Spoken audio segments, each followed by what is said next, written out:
ஸ்ரீராமச்சந்திர பரபிரம்மணே நமஹ. விபீஷணன் வந்திருக்காருன்றத சுக்ரீவர் ராமர்கிட்ட அறிவிக்கிறார்.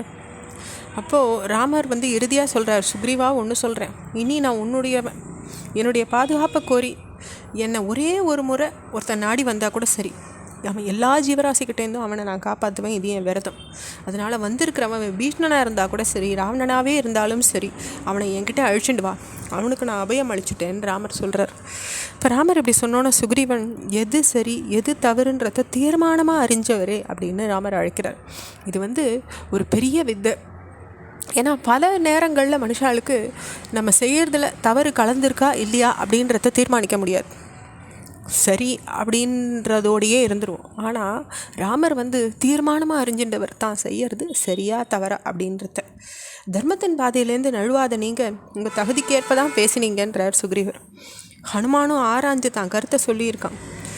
இவற்றையெல்லாம் நினைக்கும்போது என்னுடைய உள் மனசும் விபீஷ்ணன் நல்ல எண்ணத்தோடு வந்திருப்பான்னு தான் தோன்றதுன்றார் சுக்ரீவர். அதனால் விபீஷ்ணனை இங்கே விரைவில் கொண்டு வர ஏற்பாடு செய்கிறேங்கிறார். இப்போ ராமர்கிட்ட தன்னோட பாதுகாப்பு கிடைக்கும்னு உறுதியாயிட்ட நிலையில் விபீஷ்ணன் வானத்துலேருந்து இறங்கி தன்னோட வந்த 4 பேரோடு சேர்த்து ராமரை வணங்கி எழுந்து நிற்கிறார். நான் ராவணனுடைய இளைய சகோதரன், அவனால் அவமதிக்கப்பட்டிருக்கேன், உங்களை நாடி வந்திருக்கேன். படைக்கப்பட்ட எல்லா உயிர்களுக்கும் பாதுகாப்பு அளிக்கக்கூடியவர் நீங்கள். என்னுடைய நண்பர்கள், என்னுடைய உடைமை, என்னுடைய உற்றார் எல்லாத்தையும் திறந்து உங்களை நாடி வந்திருக்கேன். என்னுடைய ராஜ்யம், என்னுடைய வாழ்வு, என்னுடைய நலன்கள் எல்லாம் இப்போ உங்களை சார்ந்து நிற்கிறதுன்னு சொல்கிறார் விபீஷ்ணன். இப்படியெல்லாம் விபீஷ்ணன் வர்றபோது வால்மீகி ராமாயணத்தில் ராமரே கூட இவன் ராஜ்யத்தை விரும்புகிறான் அப்படின்னு அவனை பற்றி சொல்கிறதா வருது. ஆனால் கம்பராமாயணத்துலேயோ ஹனுமார் விபீஷ்ணனை இப்படி சந்தேகப்படக்கூடாதுன்ற கருத்தை சொல்லிட்டு அவன் மேன்மையானதான வீட்டு அரசை பெரும் பொருட்டு, அதாவது முக்தியை பெரும் பொருட்டு, மோட்சத்தை பெரும் பொருட்டு தான் அவன் வந்திருக்கான் அப்படின்னு ஹனுமார் சொல்கிறதா வருது. சில இடங்களில் மேலரசு அப்படின்றது லங்கை அடையிறதாகவும், சில இடங்களில் மேலரசு மோட்சம்ன்ற அர்த்தமுடையதாகவும் சொல்லப்பட்டிருக்கு. அதை நம்ம எப்படி எடுத்துட்டாலும் எடுத்துக்கலாம். ஆக நான் கடை தேர்றதுக்கு உன்னை சரண் புகுந்தேன்னு வர்ற ஒருத்தனுடைய உயிரை தன்னுடைய உயிராக நினச்சி காப்பாற்றுற கீழ் மகனும், ஒருத்தன் செய்த உதவியை கருத்தில் வைக்காமல் மறந்தவனும், குற்றமில்லாத அறநெறியை அறிஞ்சு சிறந்த வேத நெறிப்படி ஒழுகிற உண்மை நெறிய பொய்ன்னு சொல்கிறவனும் மீள முடியாத கொடிய நரகத்தில் விழுந்துருவான்னு ராமர் சொல்கிறார். அதனால் அபயம்னு வந்த வாழ்க்கை காப்பாற்றணும்.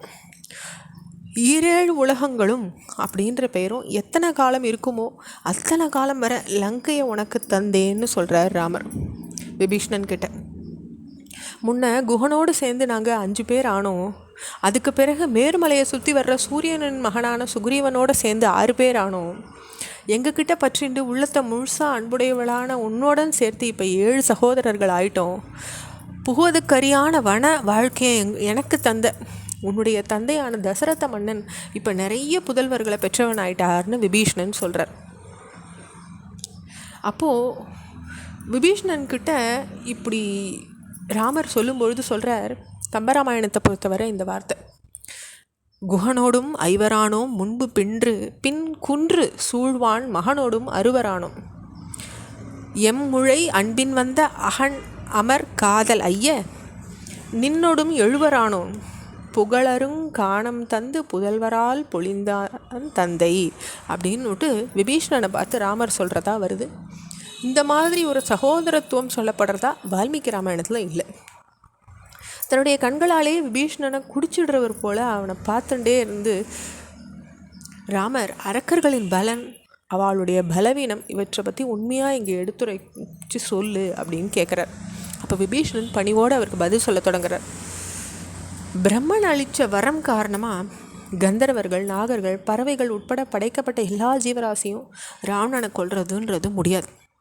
ரொம்ப பலம் வாய்ந்தவனும் ராவணனின் இளையவனுமான என்னுடைய மூத்த சகோதரன் கும்பகர்ணன் இருக்கார். போரில் இந்திரனையே எதிர்க்கக்கூடியவர்.